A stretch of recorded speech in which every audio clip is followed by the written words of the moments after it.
La primera grieta apareció en una cena con amigos en un restaurante de Malasaña.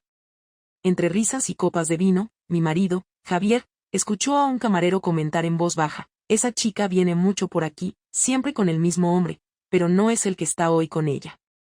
No sabía que él estaba lo suficientemente cerca para escucharlo.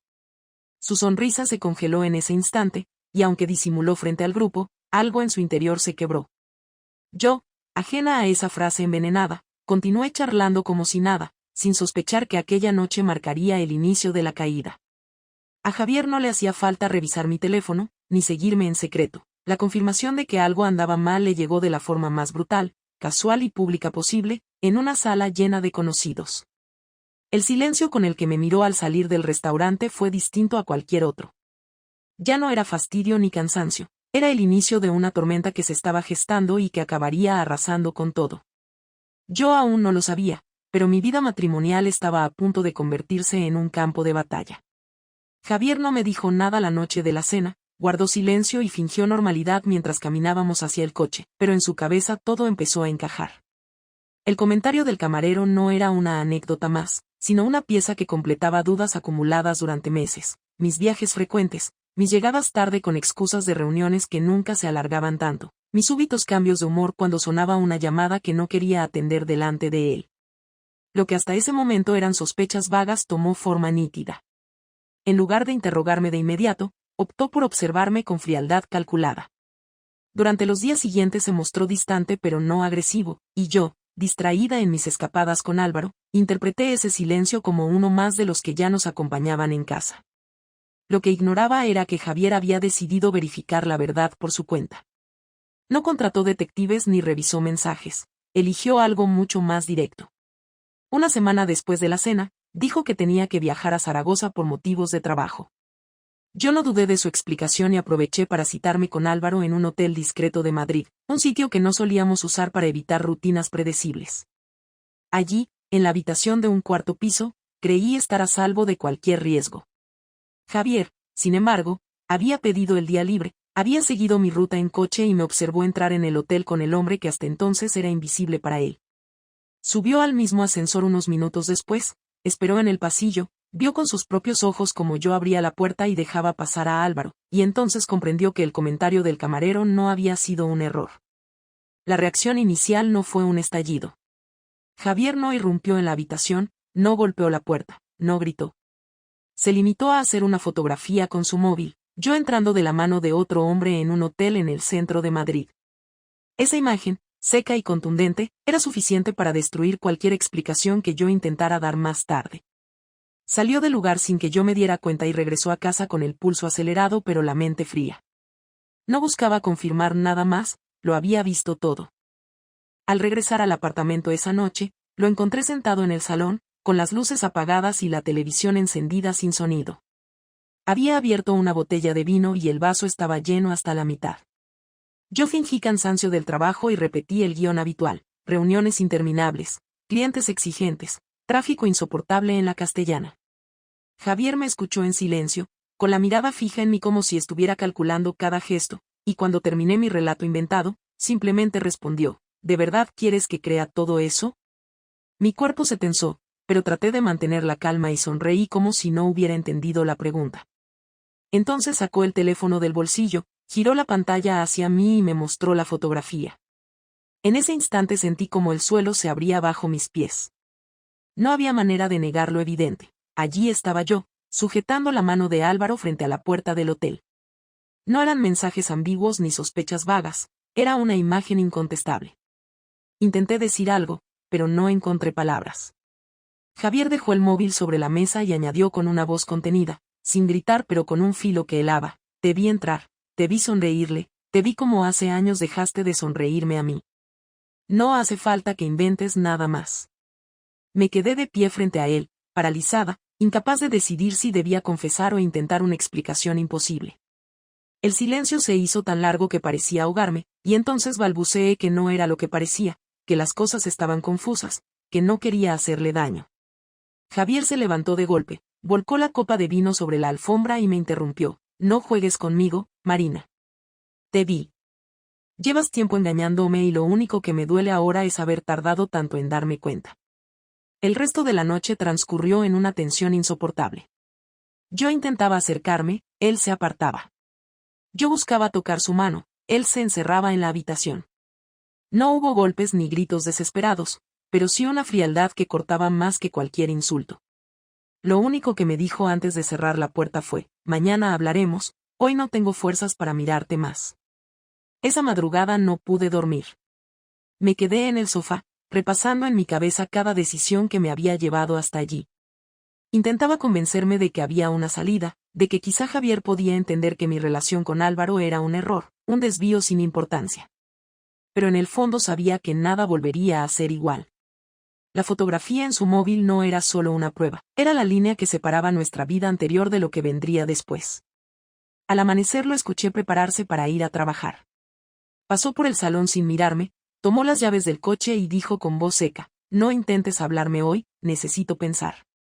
El portazo con el que salió fue la confirmación de que lo que había empezado como un secreto mal guardado se había transformado en una guerra silenciosa. Durante ese día me invadió un miedo constante. No sabía si Javier iba a contarle la verdad a nuestras familias, si planeaba expulsarme de casa, si pensaba desaparecer y dejarme con el peso de la culpa. El simple hecho de no conocer sus próximos movimientos me resultaba insoportable. Intenté concentrarme en el trabajo, pero cada vez que veía el nombre de Álvaro en mi pantalla me recorría un escalofrío. Él era el origen de todo, pero también la única persona con la que podía hablar sin sentirme juzgada. Por la noche, Javier volvió a casa más tarde de lo habitual. No traía enojo visible, ni signos de haber bebido, solo una calma artificial que resultaba todavía más inquietante. Se sentó frente a mí en la mesa de la cocina y dijo: he pensado todo el día. Mañana vamos a hablar en serio. Y quiero que entiendas algo, yo no voy a perdonar fácilmente. Tú has roto lo que teníamos y ahora vas a tener que escucharme sin interrumpir. Su tono no admitía discusión. Yo asentí en silencio, sabiendo que el verdadero enfrentamiento apenas estaba por comenzar. El día amaneció con un silencio insoportable en la casa. Javier había salido temprano, pero me dejó un mensaje en la mesa de la cocina escrito en un papel: esta tarde, a las 8, vamos a hablar. No faltes. Esa nota, breve y seca, me acompañó durante toda la jornada. Fui al trabajo con un nudo en el estómago, incapaz de concentrarme, imaginando una y otra vez lo que me diría, cómo me lo diría, qué tono usaría y qué gestos haría. Durante las horas de oficina contesté correos automáticos, fingí interés en reuniones y sonreí cuando alguien me hablaba, pero en realidad lo único que esperaba era el momento inevitable de enfrentar la verdad. A las 7 de la tarde salí con prisa. Caminé por la Gran Vía con la sensación de que todos los transeúntes podían leer en mi cara lo que había hecho. Cuando llegué a casa, él ya estaba allí, sentado en el salón con una carpeta en la mesa, como si se tratara de una reunión de trabajo. Javier no me saludó, solo señaló el sillón frente a él. Me senté despacio, intentando mantener la calma, y fue entonces cuando habló con una frialdad que me atravesó: no quiero rodeos. No quiero mentiras. Ayer me mostraste con tu silencio que eres culpable. Quiero que me expliques cuánto tiempo llevas viéndolo, cómo empezó y qué esperabas conseguir ocultándomelo. Yo intenté comenzar con una frase preparada, algo que había repetido mentalmente todo el día, pero en cuanto abrí la boca me quebré. Le dije que había sido un error, que me sentía sola, que entre nosotros se había perdido la comunicación, que no buscaba reemplazarlo sino llenar un vacío. Él me interrumpió con dureza: no intentes justificar lo injustificable. No se trata de soledad, se trata de lealtad. Podías haberme dicho que estabas cansada, que necesitabas distancia, podías haberme dejado, pero elegiste traicionarme. Quise defenderme, explicar que no había sido un plan calculado, que todo había surgido de forma inesperada, pero cada palabra parecía hundirme más. Javier golpeó con la palma abierta sobre la mesa y me lanzó una mirada que jamás le había visto. ¿Inesperado? ¿Reservar hoteles es inesperado? ¿Tomar su mano en la calle es inesperado? Lo que hiciste fue organizar una doble vida, Marina. No intentes reducirlo a un desliz. Me sentí arrinconada, sin escapatoria, y entonces recurrí a lo único que me quedaba: el llanto. Lloré, pedí perdón una y otra vez, aseguré que lo amaba, que no quería perderlo, que podía terminar de inmediato con Álvaro. Javier se mantuvo impasible, solo replicó con una frialdad que dolía más que cualquier insulto: no me interesa tu arrepentimiento de última hora. Me interesa saber por qué merezco que me trates como un idiota. Intenté acercarme, tocarle la mano, pero él la retiró con brusquedad. Su voz subió de tono por primera vez en la noche. He trabajado todos estos años para que no te faltara nada, he confiado en ti, he defendido tu nombre frente a cualquiera, y mientras tanto tú me convertías en el hazmerreír de otros. ¿Sabes qué significa para mí escuchar a un desconocido decir que mi mujer se pasea con otro por restaurantes? Significa que ya no soy solo un engañado en casa, sino un payaso en la calle. Aquella frase me atravesó porque entendí que lo que más le dolía no era solo mi infidelidad, sino la humillación pública. Yo, entre lágrimas, traté de explicarle que no había buscado que nadie se enterara, que había intentado mantenerlo en secreto, pero en cuanto pronuncié esas palabras su respuesta fue un puñal. ¿Y eso es lo que te consuela? ¿Que si nadie me lo hubiera contado seguirías aquí, mirándome a los ojos mientras corrías a su cama? No hables de secretos, Marina, porque todo secreto tarde o temprano se descubre, y el tuyo era cuestión de tiempo. La confrontación se intensificó. Yo insistí en que aún lo amaba, que Álvaro no significaba nada comparado con los años que habíamos compartido. Él se levantó del sillón, caminó de un lado a otro del salón y gritó con furia contenida: «No me digas que me amas. El amor no se demuestra abriendo la puerta de un hotel para otro hombre. No reduzcas el significado de esa palabra. Si me amaras, lo habrías cuidado, lo habrías protegido, lo habrías defendido de cualquier tentación.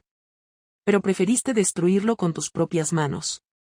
Intenté tomar aire, recuperar algo de control y le pedí, casi suplicando, que al menos considerara la posibilidad de reconstruirnos. Le dije que podíamos acudir a terapia, que podía demostrarle mi lealtad, que estaba dispuesta a romper cualquier vínculo con Álvaro desde ese mismo instante. Javier se detuvo frente a mí, me miró con ojos enrojecidos por la rabia y respondió con un tono seco: «La lealtad no se demuestra después de traicionar. Se demuestra antes. No necesito pruebas futuras de algo que ya mataste». El intercambio duró más de una hora. Hubo gritos, hubo silencios largos en los que ninguno sabía qué añadir, hubo reproches de su parte y súplicas de la mía. En un momento él se quebró y golpeó la pared con el puño, no hacia mí sino contra la impotencia que lo consumía. «Me has destrozado, Marina. No lo entiendes. No es solo que me engañaste, es que me arrebataste la confianza en todo lo que éramos.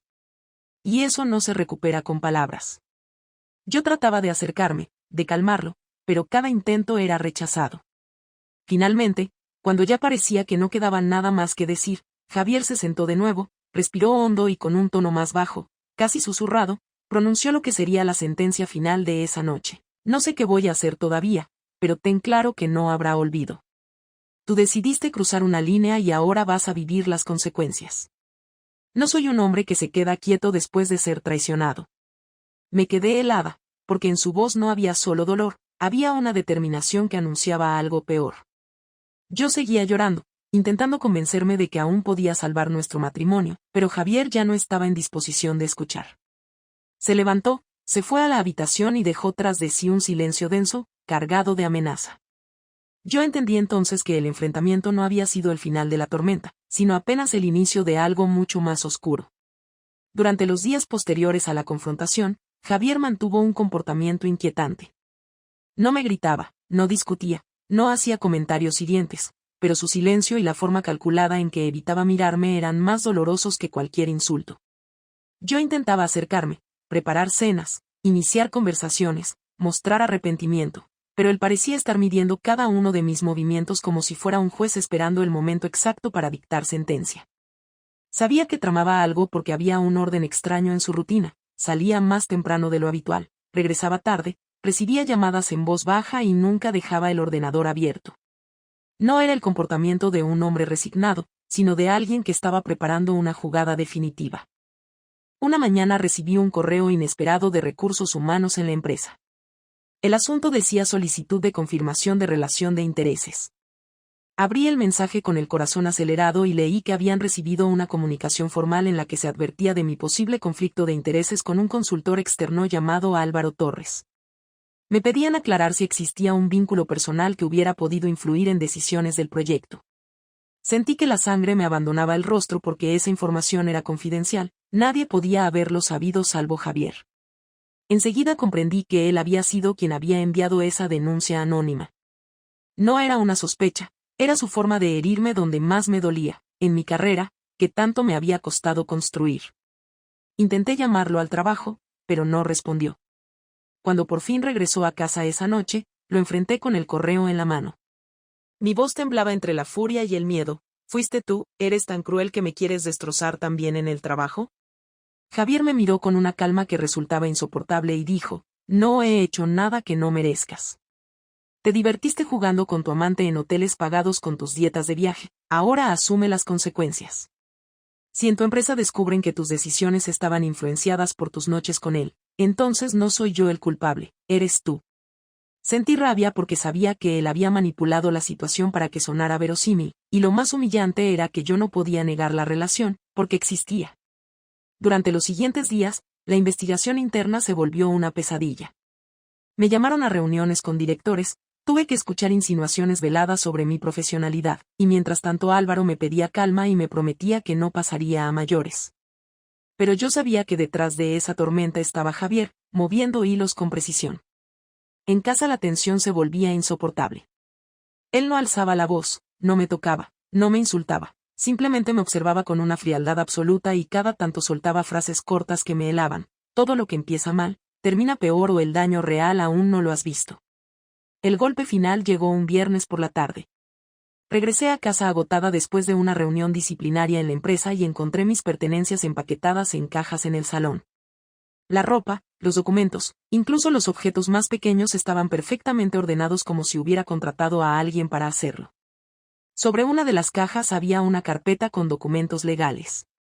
Abrí con manos temblorosas y descubrí que eran papeles de separación de bienes y una demanda de divorcio ya preparada.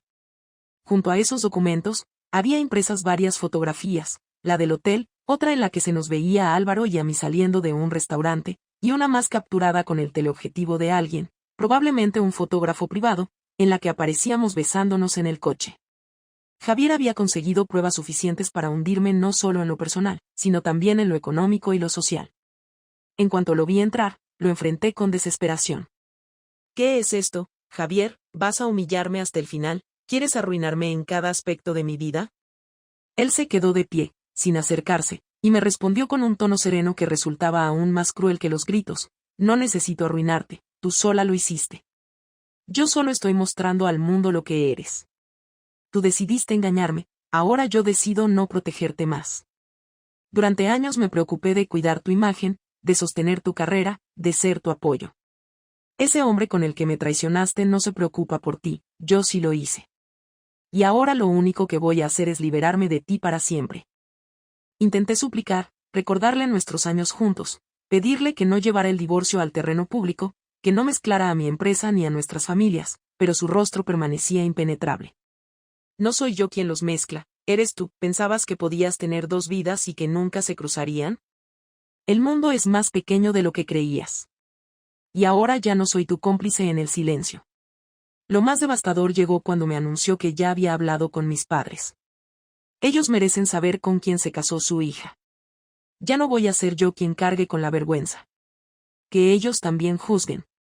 Sentí que mi cuerpo se desplomaba porque comprendí que había perdido cualquier refugio. Mis padres, tradicionalistas y exigentes, nunca aceptarían una infidelidad pública. La vergüenza era un castigo peor que la propia separación. Esa noche no dormí en casa. Metí algunas de las cajas en el coche y me fui a un hotel barato en la periferia. Mientras me miraba al espejo del baño, comprendí que Javier había ejecutado su venganza con una precisión quirúrgica. No me había golpeado, no me había insultado, no me había destrozado con violencia física. Me había desarmado con pruebas, con procedimientos legales, con la exposición calculada de mi traición ante la empresa, la familia y la sociedad. Esa frialdad era más letal que cualquier arranque de furia. En los días siguientes, la vida se volvió una cadena de humillaciones. Mi empresa suspendió mi participación en proyectos. Álvaro empezó a tomar distancia por miedo a que lo relacionaran oficialmente conmigo. Mis padres me llamaron para decirme que estaba destrozando el apellido familiar y los vecinos del edificio me miraban con esa mezcla de curiosidad y desprecio que solo se tiene hacia los escándalos ajenos. Todo había cambiado en menos de 2 semanas. Cuando pensé que ya no podía haber más golpes, recibí un último correo, esta vez firmado por Javier, en el que decía, esto no es odio, Marina. Es justicia. Tú elegiste traicionar, Yo elegí demostrarte que las decisiones tienen precio. Ahora aprende a vivir con ello. Cerré el ordenador con las manos temblando, consciente de que su venganza había alcanzado cada rincón de mi vida. Pasaron varios días hasta que reuní el valor de pedirle a Javier que me concediera una última conversación. No respondía a mis llamadas, ignoraba mis mensajes y, cuando coincidíamos en el apartamento para recoger pertenencias, se limitaba a darme la espalda. Yo sabía que no podía permitir que todo terminara en silencio, necesitaba escuchar de su propia boca cuál era el destino definitivo de lo que habíamos construido. Lo cité en un café discreto en Chamberí, lejos de conocidos y del vecindario. Llegó puntual, con su habitual camisa blanca, el gesto serio y un sobre de documentos bajo el brazo. No pidió nada, ni café ni agua, solo se sentó frente a mí y dijo con un tono helado: habla. Es la última vez que voy a escucharte. Tragué saliva y empecé con lo único que podía decir, que sentía todo lo ocurrido, que mi arrepentimiento era real, que entendía la magnitud del daño y que no buscaba excusas. Él me observaba sin parpadear, como si quisiera medir la sinceridad en cada movimiento de mis labios. Yo continué explicando que mi relación con Álvaro había terminado, que lo había bloqueado, que no quería seguir unida a él de ninguna manera. Javier interrumpió con una pregunta directa, sin alterarse: ¿crees que basta con cortar un número de teléfono para reparar la confianza destruida? No supe qué responder. Intenté balbucear que al menos era un comienzo, que podíamos trabajar en reconstruirnos, pero él negó con la cabeza. Lo que no entiendes, dijo en voz baja, es que no busco un comienzo. Tú has enterrado cualquier posibilidad de que exista algo entre nosotros. La confianza es como un cristal, una vez roto, por mucho que lo intentes pegar, las grietas quedan ahí. Yo no pienso vivir mirando grietas todos los días. Esa afirmación me dejó sin aire, porque comprendí que su decisión estaba tomada. No había espacio para negociación, solo para asumir. Me incliné hacia adelante, con las manos temblorosas, y supliqué que al menos no hiciera de todo esto un escándalo mayor. Le pedí que no hablara con más personas, que no entregara las fotos, que no buscara hundirme más. Ya me quitaste lo que más me importaba, Javier. Mi familia me repudia, mi empresa me investiga, Álvaro se apartó. No tengo a nadie. Si aún conservas un mínimo de compasión, frena aquí. Por un instante pensé que mi súplica podría conmoverlo, pero su mirada permanecía de piedra. Te equivocas, Marina, contestó con voz dura. No te quité nada. Tú lo regalaste todo. Yo solo dejé de protegerte. Tú sola construiste la mentira, tú sola elegiste a tu amante, tú sola hiciste que tus padres bajaran la cabeza. Yo simplemente dejé de ser tu cómplice. Y no me hables de compasión, porque la perdiste en el momento en que cerraste la puerta de aquel hotel. Ahí firmaste la sentencia de lo que somos. Mi rabia explotó entonces, y dejé de llorar para enfrentarlo con palabras que hasta entonces había reprimido. Le reproché su frialdad de años, su ausencia en casa, su dedicación absoluta al trabajo, el hecho de que muchas noches yo me sintiera invisible a su lado. Le dije que no había sido solo mi culpa, que su indiferencia había abierto un vacío imposible de soportar. Javier se inclinó hacia adelante, clavó los ojos en los míos y respondió con firmeza: no confundas causas con decisiones. Podías estar insatisfecha, podías estar harta de mí, podías pedirme una separación. Lo que no podías hacer era engañarme y luego culparme a mí de tu traición. Yo tendré muchos defectos, pero jamás te fui infiel. Esa diferencia es la que no entiendes, y por eso estamos aquí. El silencio se hizo espeso. Alrededor, el café seguía su rutina, camareros sirviendo mesas, parejas conversando, estudiantes leyendo. Pero en nuestra mesa se decidía el final de un matrimonio de 10 años. Yo respiraba entrecortado, él permanecía firme, sin mostrar un ápice de duda. Intenté un último recurso, más emocional que racional: Javier, dime si en algún rincón de ti todavía queda algo de amor por mí. Si lo hay, aunque sea una chispa, podríamos intentarlo. Solo necesito una señal. Javier bajó la mirada durante unos segundos, como si meditara la respuesta. Luego volvió a levantarla y dijo con una calma que me resultó insoportable: sí, aún queda algo. Pero no es suficiente. El amor sin respeto es un cadáver. Y tú mataste el respeto. Esa frase me desarmó por completo. No había nada más que agregar. Abrió entonces el sobre que había traído consigo y me lo deslizó por la mesa. Aquí están los documentos del divorcio. He hablado con un abogado y el proceso será rápido si colaboras. No quiero disputas por dinero ni por bienes. Quédate con el coche y con la mitad de los ahorros. Solo quiero cerrar esta etapa cuanto antes. Lo miré incrédula, porque incluso en su venganza, Javier mostraba un pragmatismo que me dejaba sin palabras. No buscaba arruinarme económicamente, buscaba simplemente cortar el vínculo de raíz. Tomé los documentos con las manos temblorosas y asentí en silencio. Intenté formular alguna palabra de despedida, pero nada salió. Javier se levantó, dejó un billete sobre la mesa para pagar y me dijo antes de irse: esta es la última vez que hablamos como marido y mujer. A partir de ahora seremos dos desconocidos que comparten recuerdos rotos. Me quedé allí, sola, mirando los papeles, sintiendo que esa mesa de café se había convertido en la lápida de nuestra historia. Cuando salí a la calle, la ciudad seguía su ritmo normal, coches, luces, gente caminando. Para mí, sin embargo, todo había cambiado. Entendí que mi matrimonio había terminado de manera definitiva y que no había nada más que hacer que aceptar la sentencia que yo misma había provocado. Cuando firmé los papeles del divorcio en el despacho del abogado, sentí por primera vez el peso absoluto de mis decisiones.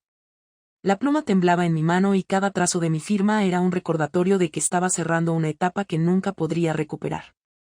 No hubo discusiones legales prolongadas ni disputas económicas. Javier había cumplido su palabra, me dejó con parte de los ahorros, el coche y algunos bienes personales, pero lo más valioso, la estabilidad que me había acompañado durante una década, se evaporó en un instante.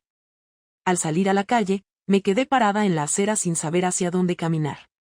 No era una sensación de libertad, sino de vacío, como si la ciudad que me rodeaba hubiera cambiado de idioma y yo ya no pudiera comprenderla. Las semanas siguientes fueron una sucesión de golpes que me obligaron a mirar la realidad de frente. Mis padres me recibieron con una mezcla de reproche y decepción. Mi madre no dejaba de repetir que no entendía cómo había sido capaz de arriesgar todo lo que tenía, mientras mi padre me observaba con un silencio que pesaba más que cualquier sermón. En la empresa la investigación interna se resolvió en una sanción disciplinaria y la exclusión de varios proyectos importantes. No me despidieron, pero me relegaron a tareas menores, lo que era casi peor que perder el empleo, porque me recordaba cada día que ya no confiaban en mí. Álvaro, que al principio prometió apoyarme, se desvaneció poco a poco. Primero fueron llamadas menos frecuentes, luego excusas para no vernos y finalmente un mensaje corto en el que decía que no quería complicaciones. Ese final era inevitable, pero recibirlo de forma tan fría me dejó con la certeza de que lo había perdido todo y que lo había hecho por alguien que no estaba dispuesto a compartir las consecuencias. Me encontré sola en un pequeño apartamento alquilado en Lavapiés, rodeada de cajas que nunca terminé de ordenar. Pasaba las noches repasando cada detalle de lo sucedido, no para justificarme, sino para comprender en qué momento exacto crucé la línea de no retorno. Al principio buscaba excusas en la rutina, en la frialdad de Javier, en la distancia emocional que había crecido entre nosotros. Pero poco a poco me di cuenta de que todas esas razones eran insuficientes. Podía haber hablado, podía haber pedido un cambio, podía haber terminado la relación antes de iniciar otra. Lo que hice fue elegir el camino más fácil en apariencia y más destructivo en realidad. La traición no había sido solo a Javier, también había sido a mí misma, porque arruiné la versión de mujer que siempre quise ser. Un sábado por la tarde decidí llamarlo por última vez, no para pedirle volver ni para discutir, sino para cerrar el círculo. Él contestó con voz seca, sin rastro de la calidez que alguna vez había tenido. Le dije que quería agradecerle los años compartidos, que más allá de todo lo ocurrido reconocía lo que habíamos construido juntos, que entendía su decisión y que aceptaba mi responsabilidad en todo lo sucedido. Hubo un silencio largo al otro lado de la línea y luego escuché su respuesta, breve pero firme: me alegra que al fin lo entiendas. Ojalá hubieras llegado a esa conclusión antes. Te deseo que aprendas de esto, porque yo ya pasé página. No hubo insultos, no hubo reproches finales, solo esa frase que sonó como un portazo definitivo. Colgué con lágrimas en los ojos, no de rabia ni de desesperación, sino de aceptación. En los meses siguientes empecé un proceso lento y doloroso de reconstrucción. Asistí a terapia porque entendí que sola no sería capaz de enfrentar la culpa. La psicóloga me obligó a hablar sin rodeos, a poner en palabras lo que durante mucho tiempo me había negado a reconocer, que había tomado decisiones impulsivas buscando llenar un vacío emocional y que en lugar de afrontarlo con madurez había optado por la vía más destructiva. Cada sesión era incómoda, pero necesaria.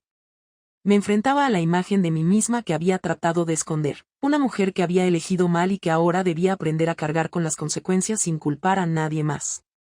La vida social también se transformó. Algunos amigos se apartaron, quizá porque no querían verse envueltos en mi escándalo, otros permanecieron pero con cierta distancia.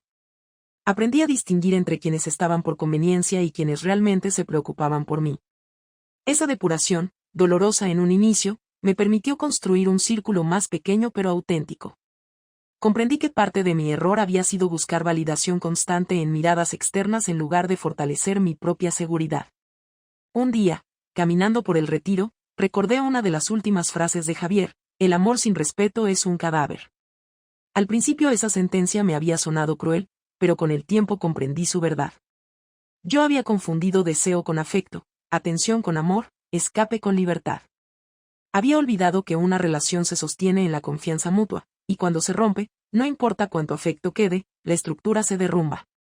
Esa reflexión me acompañó durante semanas, hasta que empecé a verla no como una condena, sino como una lección. No sé qué será de mi futuro. Tal vez tarde años en volver a confiar en alguien, tal vez nunca logre reconstruir del todo mi reputación, tal vez siempre lleve la marca de haber sido la mujer que traicionó y perdió. Pero también sé que ahora soy consciente de mis errores y que no volveré a repetirlos. Entendí que la honestidad, por dolorosa que sea, es siempre preferible a la mentira más cómoda. La historia con Javier terminó en ruinas, pero de esas ruinas estoy aprendiendo a levantar algo nuevo. No se trata de olvidar, porque olvidar sería negar mi responsabilidad, sino de aceptar que cada acción tiene un precio y que yo pagué el mío con creces. Quizá algún día pueda hablar de todo esto sin que me tiemble la voz, quizá algún día encuentre la forma de perdonarme. De momento, lo único que tengo es el compromiso de no volver a engañar ni a otro ni a mí misma. Ese será mi punto de partida.